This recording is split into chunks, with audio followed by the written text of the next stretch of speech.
Right now, as I speak, millions and millions of drivers are saving money on their car insurance with GEICO. If you're one of those drivers, well done. If you're not, it's easy to join them.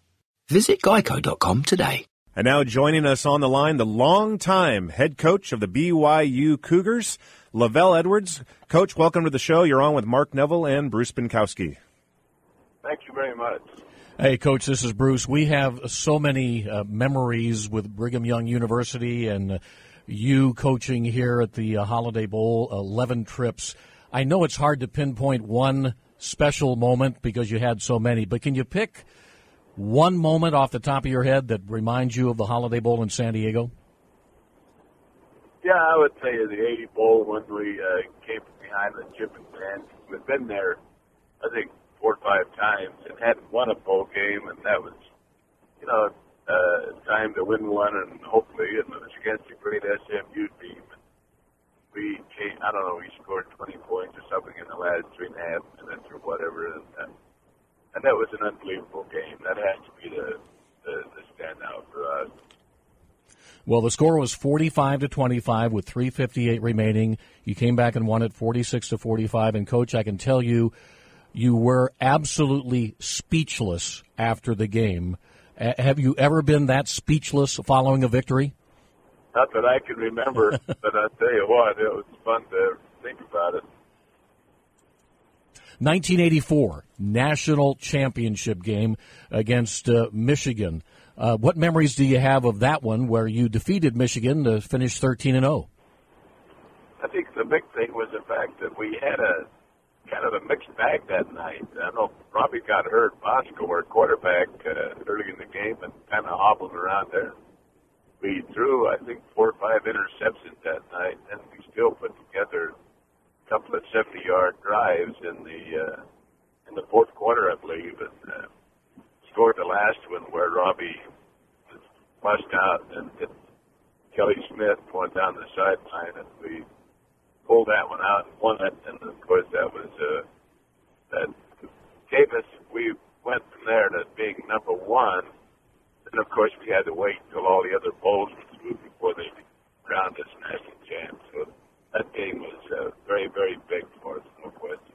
And people tend to forget nowadays that with the BCS and all the way the number 1 is selected now, you were all on your own. You had to wait as an undefeated team for the final rankings, the AP and UPI rankings to come out.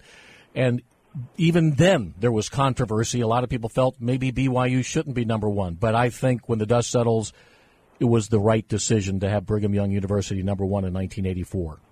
Ironically, that was probably one of the better things that happened to us that period of time, looking back on it, because we had writers come from all over the country that came out to Provo and who went back and did articles, from Miami Herald to New York and wherever, Philadelphia, different places. And so people came out and saw firsthand what we had there. And whether they wrote good or bad, it didn't seem to make any difference. Just like the old adage, just so you spell my name right, And I think that helped us probably as much as anything. Coach, you have quite a list of assistant coaches who worked under you, and even players that have gone on to become head coaches and successful careers at other programs and in the NFL. Just some of the names: Andy Reid, Brian Billick, Kyle Whittingham, Mike Holmgren, Steve Sarkisian. That's got to give, and I'm sure they owe a lot of their career and their successes to you. You have to have a lot of pride about that. Really have. We've had a lot of them go on to do great jobs. A couple of them won Super Bowls, and then others have played in the Super Bowl or coached in the finals of the Super Bowl, and then others have gone on to have very successful college careers. And so we kind of kept track and kept up with most of them and how they're doing, and that's always with that always depends on who I'm going to cheer for that particular year. It's when one of our guys are out there coaching a particular team somewhere. So you came in to be the head coach of the BYU Cougars back in 1972, and that was really at a time when the running game was dominant in college football. You were not a running coach. You were a passing coach, evidenced by the amazing performances you've had by quarterbacks through the years. Who was your mentor? What drove you to go to that kind of a style of football? Well, there certainly wasn't anybody that threw the ball a lot. What had happened, I'd always been a defensive coach. And I remember a couple of years there when we were an assistant. We had a kid named, when I was an assistant, we had a kid named Virgil Carter that threw the ball a little bit when Tommy Husband was the head coach. And we went to the first bowl game in the history of the school. Played in the Fiesta Bowl. And then anyway, we went, and that was, then we went on and, and we didn't win. We didn't have any more. He got away from throwing the football, is what I meant to say. And he left, and I became the head coach, and I just decided that, if we're gonna have any success at all here, we're probably gonna get fired anyway in 4 to 5 years. Might as well try something new, and that's how we got into. Well, but then you have Jim McMahon, Steve Young, Mark Wilson, Robbie Bosco, Ty Detmer, just quarterback after quarterback.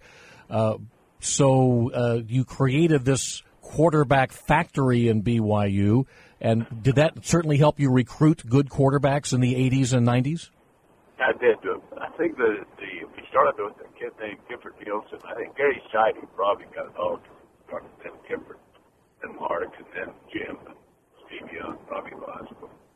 We had them one right after another there for a while, and really had things going. But ironically, we had a tough time recruiting anybody that was a non-LDS person to come in and be a quarterback. We tried to recruit Gary Kubiaks and others, and we, just couldn't get it done. And then later on, we recruited a kid named Ty Detmer out of Texas, and he, of course, went on to have a great career, won the Heisman, other things.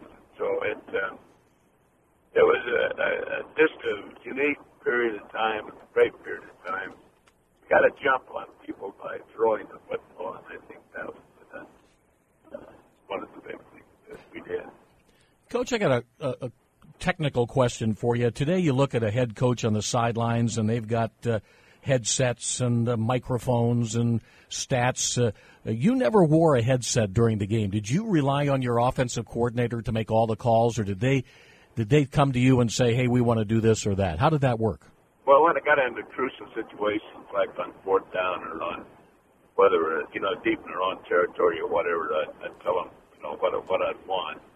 Basically, I started off wearing them, and it was just seemed like to me there was too much confusion, and so I'd keep track of the game and the tenor of the game, both in all phases of it. But any decision about whether we're going to kick a field goal or whether we're going to punt or go for it or whatever else, I always made those decisions. But as far as the play calling offensively and defensively, I left that up to the assistants, pretty well knowing what our plan was and what it was going to be for that particular game. And, Coach, it worked pretty well for you over the years. LaVell Edwards bringing BYU to 11 Holiday Bowl games, a member of the Holiday Bowl Hall of Fame, a great coaching career. LaVell, thank you so much for joining us today, and looking forward to Brigham Young University playing in the San Diego County Credit Union Poinsettia Bowl on December the 20th. Hopefully, maybe you can join us. Well, hopefully we'll be able to be there, and good luck to you, Bruce, and thanks very much. Thanks a lot, Coach. Thanks, Coach.